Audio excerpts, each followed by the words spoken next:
Good afternoon, everyone. First of all, I would like to thank CCO for having me here today in the conference. I am an art curator. My art promotion office has long been committed to promoting various forms of creativities in the community, walking into villages and islands, discovering and uncovering the hidden gems in the city with an aim of making art a friendly neighborhood, friendly labor of the communities. Okay. I have 4 teams. Oi and Wa Art Space, APO here responsible for public art projects in Hong Kong, and APO there responsible for some outbound projects outside Hong Kong. When I work with my curatorial teams, we always work around with some keywords such as creative placemaking, urban regeneration, social innovations. And this is important because with these keywords in our minds, that we can contribute to the success of our projects. It is some of the awards that we have won in the past few years, so you can still see those keywords: public space, exchange, social, art promotion, and environmental urban innovations. Before I start to talk about my projects, I want to introduce a little bit the inspirations that we got, mainly from the Japanese art festivals. In fact, many land-based art festivals right now here in Hong Kong or even in some Asian countries are very much originate from Japan. Particular those 2 words, Satayama and Satoyomi, Lei San Lei Hai, simply the meaning is a development of the potentials and charms of the local mountains and seas, presentations, sorry, I can't see here. Of the local environments and cultures, and explorations of the relationships between humans and nature. These 2, I think, are the most famous that most of you have heard about. And the mastermind behind is this gentleman, Fam Kitagawa. He is said to be the father of Japan's regional revitalizations of these art projects. One of the reasons why he is so focused in this kind of art projects is because he himself is a local born in one of these abandoned villages, Niigata prefectures. And right now, he has launched several big and small scales land-based art festivals. And my office have participated in 2, the oldest one, Ichiko Jumari, and the new ones, Otono Code. And because of his contributions that make him got many awards, to thank him for his good works to revitalize different abandoned places in Japan. To him, this is a quote from him. It seems to be very simple. He said that he just wants to see the smiles of the elderly people. And just like the problems that many speakers mentioned in the morning sections, mainly because of the local social issues, migrations of young people to cities, aging populations, declining birth rates, and abandoned houses and schools and deserted areas. And his vision is to invite the elderly who are left behind to interact with the outside world through art. So not just parachute some artistic creations in those areas. And the reason why he's so successful, because he is very engaged to expand his plans, his visions to the villagers. It has been told that he has held over 2,000 briefings in 3.5 years to get the consent, the support of the villagers. So you see, this picture shows the support of the villagers, not just offer their space, but to get them involved. Some local mothers even run a temporary restaurants to serve, to use local architectural outputs to serve the visitors of the festivals. These are the two art festivals that my office have joined. And this one, Hong Kong House, in the Ichiko Jumari. And this house is really a house because inside is not just exhibition space. Our artists can stay there with bathroom, bedroom, kitchen, a toilet. And this is one of the exhibitions held there. The artist is Annie Wen, a ceramic artist from Hong Kong. You see, all the artists who join our projects, not just because we need to fulfill the missions of the Japanese art-based festivals. We also encourage them to overcome all the cultural hurdles, and just like Annie, she make foods, exchange recipes, and make foods, make meals, and exchange to share foods with the local residents. And this picture has been taken in the Hong Kong House, and Annie with the local mothers. And this is another exhibitions by the very famous Hong Kong artist, Stanley Wong. This exhibition was last year, and we are still being locked down, but we still, again, overcome the hurdles. Stanley just make use of those online community exchange with the participants, local participants of both cities. And how he did that, we exchanged such as rice bowls with the participants of both cities and invite them to tell stories of the rice bowls and then shipped it to Japan, and then the Japanese participants to plant some their own vegetations inside the bowl. And okay, because of the lockdown, what we can do is just some online community programs, public programs that I have just said. You see from these pictures, we exchange recipes with the local mothers, and sorry. So you see, this Japanese 老婆餅 with Japanese local ingredients. And this is Kitagawa. He tried to join all the activities, even online. And then we start to build up the bondings with the local residents. You see, once we have a typhoon, and the local residents just help us to clean up the Hong Kong house. And this is a newspaper article last month. It's about Hong Kong public art, 上山下海, from mountain and sea, from mountains to seas. I think it's exactly just similar to the 離山離海 concept. In this article, it mentions a number of public art projects in Hong Kong, and we are very happy that quite a number are organized by my office, art promotion office. And it also mentioned a very important keywords, 大地, translation such as land-based localized, which is the keywords of art festivals of this kind. Okay, go to my 3 projects that I want to share with you. These are the 3 projects. We start with banding first because we think that banding and band building are very important because it will help you for your marketing of your projects.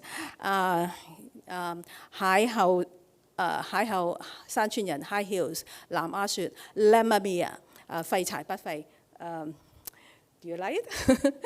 Well, a good title and some catchy taglines is essential. Okay, the first one, high heel. We are very lucky to have fabulous partners make a difference. Ada is here. Thank you once again. In this project, we chose the oldest Hakka village in Hong Kong, Chun Long Chun. This village is still occupied by over 200 households, and also with some abandoned schools. And it is quite famous because it's the starting point of some hiking spot and with some local style Chinese restaurants. And usually we start our project normally 1 year ago, but for this project, we start 3 years in advance. It is because that we know that we need longer time to make bondings with the local communities. This picture is 3 years before the opening. Me and my curatorial teams to meet the 4 village heads. 4 is very much. Okay, and this fatty boy is Adi. Adi is the son of one of the village head. You will see him around and again in my presentations.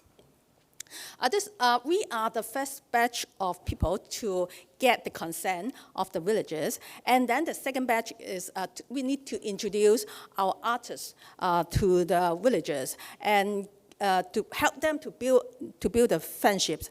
And the groundbreaking point is to join their autumn festivals and share Big Bowl Feast, and also Hui Pin, I'm God.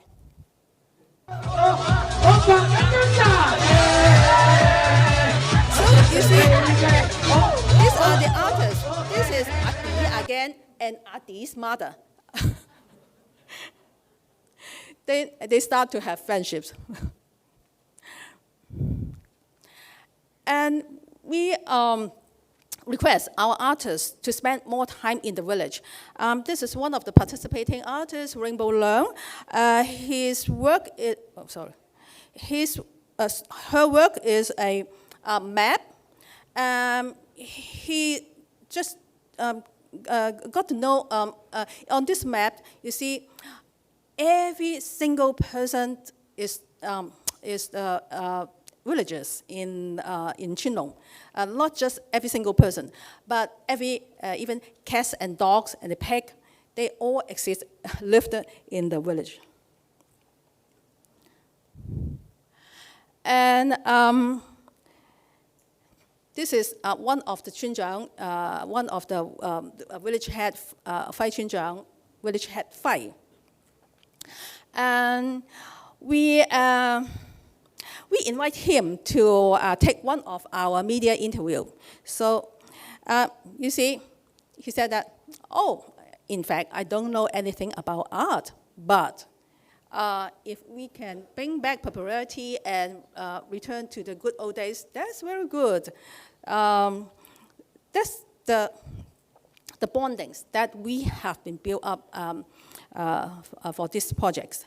And such as this, one of our participating artists is a ceramic artist, and he said that, oh, could I use some soil from Chun Long? And one of the villagers just used his stickers to take a half tons of soil, and then finally turns to be this kind of teacups.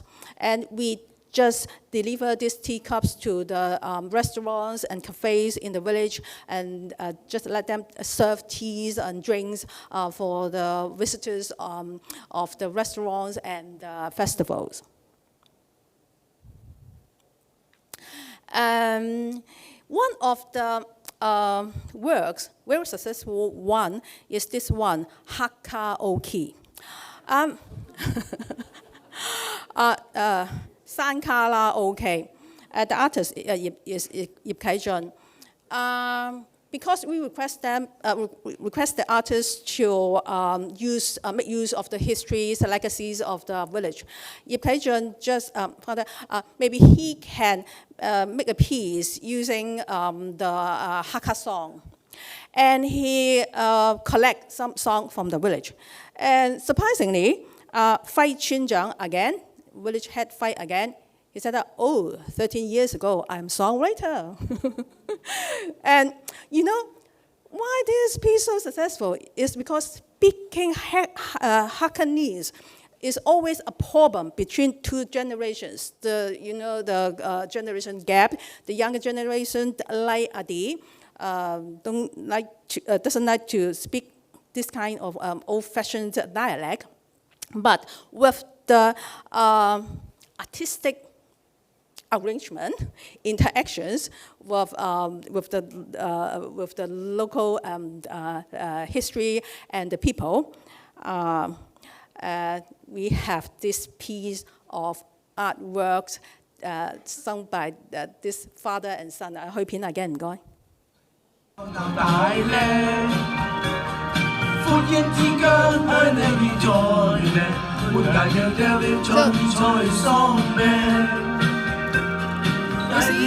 肥仔Adi's body motion. It seems he enjoyed very much with his father. I think finally he thought, oh, my father, cool.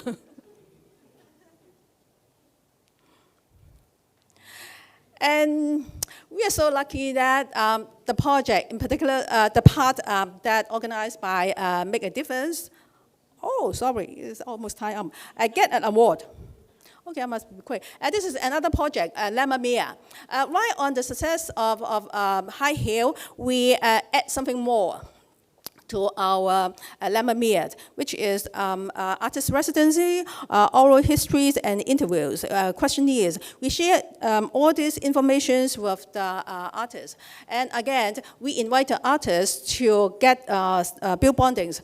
This time, we invite the artists to participate in dragon boating with the villagers. And then we invite the amateur artists from Lama Mia to participate in the festivals. And this is the residency artist, Ho Yunliang, and share his farming methods, artistic farming methods with the villagers. And this is the third project, Fai Cai Ba Fai, a project with limited budgets. But why I want to introduce this because vice versa, we can make use of some natural ways, upcycling methods to do this kind of countryside-related projects.